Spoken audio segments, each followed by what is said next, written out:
pop on here and show you real quick what I'm doing. I know, yeah, dealing with some chaos here. I'm just cleaning off this table, which I tend to do every day.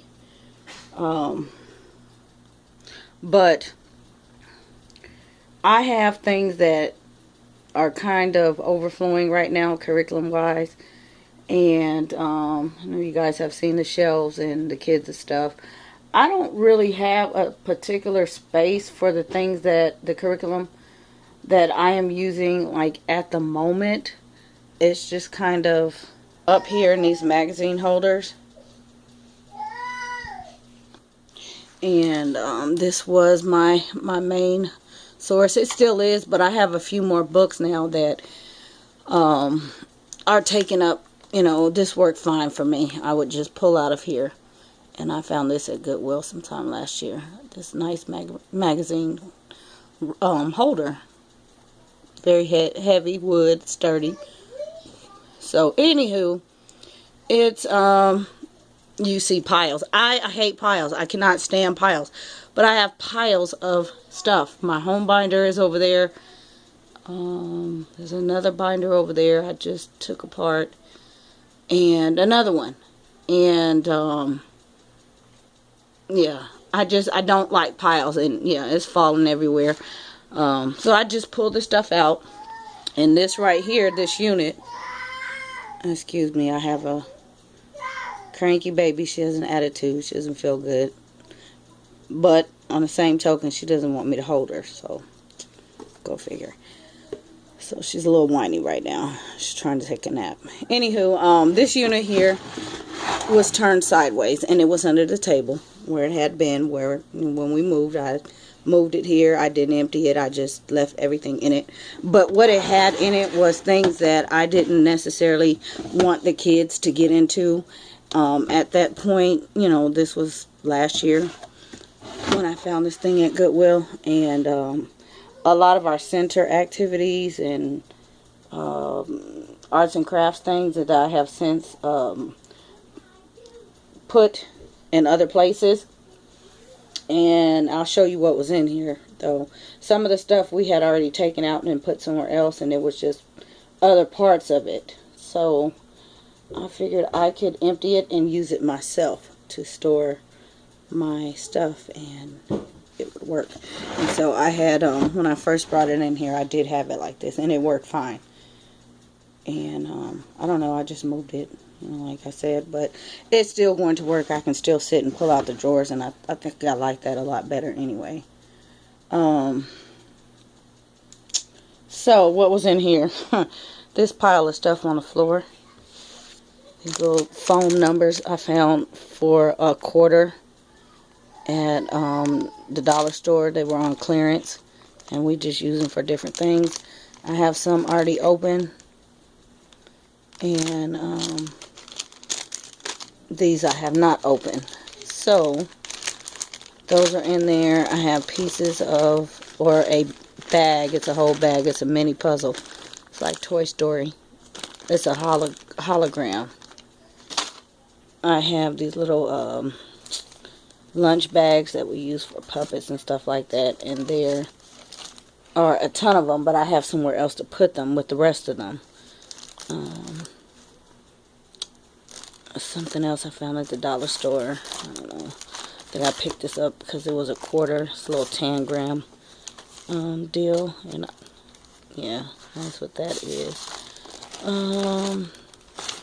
Here's another one, a shape puzzle. That's what it's called. So I just slipped that in there for a random activity because it's not that sturdy. I have a little puzzle in here. I'm going to put this away because it's still too, I don't know, maybe too complicated for them. Or too small. Not complicated, but too small. I don't want them to just get it and then I have to help them at some odd time. I want them to be able to sit down and focus. Or cotton, which they've gotten into, so that's definitely leaving. Matchup game, I just kept the box. But that is a workbox activity. or a busy bag. And same thing with this.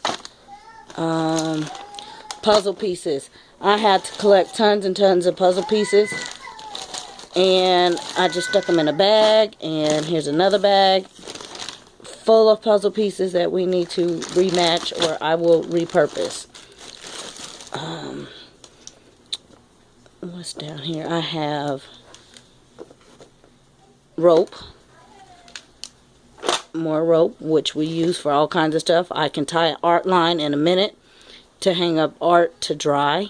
Great. Just tie some knots, put a thumbtack in, get some clothespins, and there's you know, everything's dry. So I do that in a minute and not have to worry about having to hang or find places to put art to dry. Their Melissa and Doug lace and trace was in there, but they are now old enough to handle it without losing the pieces, and they use it actually for it's a circle time, or it's a center activity, and so I have a place for this already. And then here's some more, and these are actually the busy bag activities, so those can definitely come out. The extra laces, and then the what do you call these things? I'm trying to get at. Same thing. And there was a box. I don't know. I couldn't tell you. I cannot remember who they were by, but we have more lacing boards. I want to say Learning Resources, but I would have to look back at a haul to find out. And then their wooden puzzle clocks are in here. So I can definitely put those away. And then these are some mini puzzles. They're Eric Carle. And they these are mainly, they like to do them on rainy days and stuff like that. We'll sit down and do them together. The Very Hungry Caterpillar and stuff like that. So that's what's in there. But yeah, I don't want these lost. So that is why they were more or less in that drawer. So, and then we had just a random puzzle. I think it didn't fit in the shelf, the puzzle rack, but I can put it on top of the puzzle rack and it won't stand out.